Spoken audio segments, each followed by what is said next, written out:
So we are back for day 76, I believe it is now. Wow, day 76, almost there to 100. Give it a month, just under a month, and we'll be there. But today I wanted to ask you a question.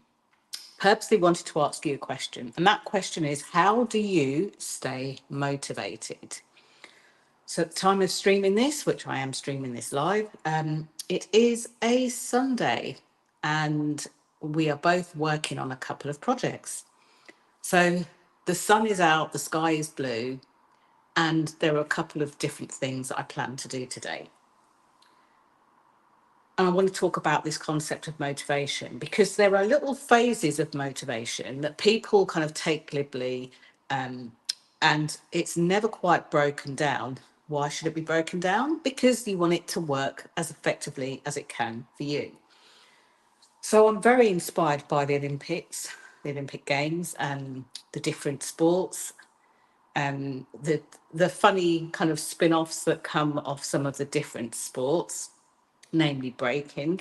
I'm very proud of Snoop Dogg for advocating for the sports and getting involved. Someone described him as omnipresent, and that really made me chuckle because he's been in everything, whether it's been dressage, whether it's been swimming, athletics, the break, or break dancing as we like to call it. And somebody did break that dancing, by the way. If you haven't seen the clip that's going viral about that, check it out for yourself. But I digress. There are three specific parts of motivation that I think is important. So why even bother? Well, quite often, some of you may work with people who motivate you. Some of you might live with people who motivate you, friends, family. Some of you might pay people to motivate you, coaches, you might be in programs, you might work with mentors and things like that. But I think the most important kind of motivation is one like self-motivation. So the first thing is about the recognition. Oh, I forgot I'm doing this now. So we're going to get all of the all of the emojis. So the first one to think about is self-motivation. And this is why this video is called How Do You Motivate Yourself, not How to Motivate Yourself. Because we all at some point need motivation. It could be we're driving something through blood, sweat, and tears. It could be that we are creating change in and around us. It could be that we are leading people into something that may feel comfortable or uncomfortable for them.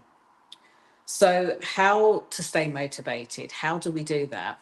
And because so many of you have so many great ways that you motivate your own clients, your own teams, your own staff, your own organization, I would love you to share the top thing that you do in the comments below this post. And remember that I'm actually streaming on LinkedIn.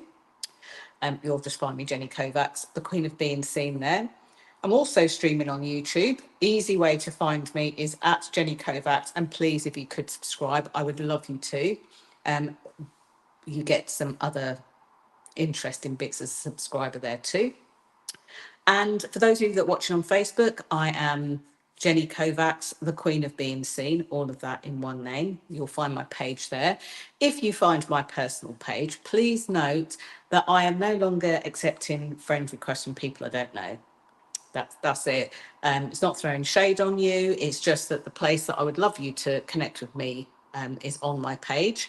And you'll see that although I share lots of stuff about the visibility work that I do, and lots of professional stuff on there, I also share some private stuff too. So you're not missing out by not connecting with me on my personal Facebook page. Let's keep social media social where we can. So first thing to think about is, how do you motivate yourself? Now, one of the easiest and quickest wins for this, I'm aware that as I stream this on a Sunday, later on today, you might be thinking about your week ahead, you might be planning for your week ahead. So this, I hope, will come in really useful for you. Thinking about what could knock you off your motivation perch. So it's very interesting as we go into a new day, as we go into a new week, even as we go into a new month, even a new year, we never know what's in store for us. So wouldn't it be good to just have a think about, you being highly motivated, wanting to do something, and what could stop you. So I've had an interesting one of these come up for me. I am in book writing mode, and August is traditionally the time where I kind of, do a lot of stuff behind the scenes, don't do a lot of stuff out here. And I found myself in this book writing phase wanting to do something that I think will help that book writing journey as well. But I also found myself almost talking myself out of it. Dare I say, making excuses? So I thought to myself, okay, this is something I clearly know I want to do. I've got the strong yes going on in my gut. So if I were to be kind of knocked off that path, what would be the thing that would knock me off the path? Like, what would have to happen for me not to do this? Like, really, what would have to happen? There's no point me saying, well, I'm going to be too busy, because I'm always busy. There's no point me saying I don't have time, because that we always get the opportunity to create time. I did a project many years ago where I modeled people who were really great timekeepers and really great with their time and had so many insights. So I know that I don't have time. The simple answer to that for me is, well, then create time. And there's so many different ways we can do that. And then the other thing is the what if. What if, and this is me, as a hypnotist once told me, I'm the sort of person that doesn't like being told what to do, which kind of surprised me because I always thought I was quite a compliant type of person. But what if I get told to do something that doesn't align with me, doesn't agree with me? So I then, by asking myself those questions, what could stop me in that way, I was then able to answer those questions and take an honest look at, what might stop me from doing the thing that I want to do, and almost like course correct it.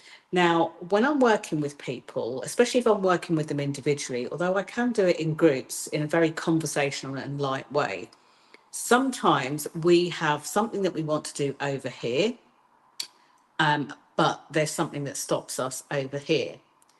And there's a conflict of beliefs. And I'm not just saying that there's two, sometimes there's numerous ones. There's one up there, one over there, one behind there, one in front of there. So it's about helping them all to align. It's like being in a room of people that are arguing. Let's take Parliament as a good example. And it's like how to have them all in agreement in a way to move forward on a certain issue. So you can see what a difficult thing that is. Now, if you can see how much or how many difficulties, like our MP sometimes having all agreeing or at least coming to a common solution, just imagine that you've got all of that inside of you. So here are a couple of things you can do when it comes to motivation for the self. Recognize where you're best motivated through yourself, like willpower, basically, where you've got a certain type of willpower, but you know that no matter what, you can stick to it. And people often say, yeah, but if I had that, then I would use that all the time. Think of this. Think of a small child that you absolutely love or adore. It might be yours, might be somebody else's. It might be, your neighbours or niece or anyone else. And imagine that they were about to come to harm, that you're watching as maybe they're about to run out and be harmed in some way. How motivated do you think you would need to be to go and stop that? It's like you access the part of you that's like, no, not on my watch. I'm stopping this right now. You wouldn't have to read motivational books. You wouldn't have to watch motivational videos. You wouldn't have to go to Tony Robbins and walk through fire or anything else like that. You'd access a part of you that knows this is not cool. I'm not going to let this happen. And like that, you would just do it. So notice when you have self-motivation, because people say, oh, I'm such a nightmare. I can't get motivated to do anything. But I would challenge that belief, because there will be times where you feel like you're not motivated to do anything, and other times where you're like, I'm going to completely fight for this. So start to recognize the times in yourself where you are motivated motivated and you're able to motivate yourself, and have no shame in the game of, actually, on this occasion, I actually need somebody else to help me with that, whether it's a group, whether it's a program, whether it's a mentor, whether it's a coach, whether it's somebody else. You'll notice on the Olympics how many people ran their personal best, how many world records were broken. And I think the fact that the stadiums for most of those games were packed out, people were cheering, they were getting support like no other. I think that made a difference between them doing that and them standing on an empty track, maybe with a coach shouting a few instructions, but them willing themselves to break a record, go faster, do the thing. So notice within yourself whether you, in a specific situation, whether the self motivation is the piece or whether an other's motivation works better for you. So any of you that have ever run the London Marathon will know this. That thought of people shouting out your name versus those of you that have run the virtual marathon where you're pounding the pavement, maybe you've got headphones on by yourself. I remember having that experience in 2020, when I actually completed my London Marathon virtually in the lovely Stoke-on-Trent.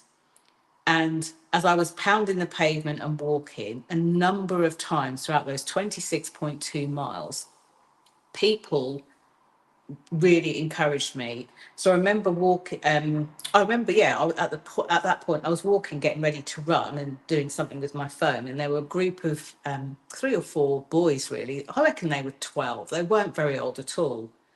And as I walked past, they said, "Excuse me, what are you doing?" And I said, "I'm doing the London Marathon."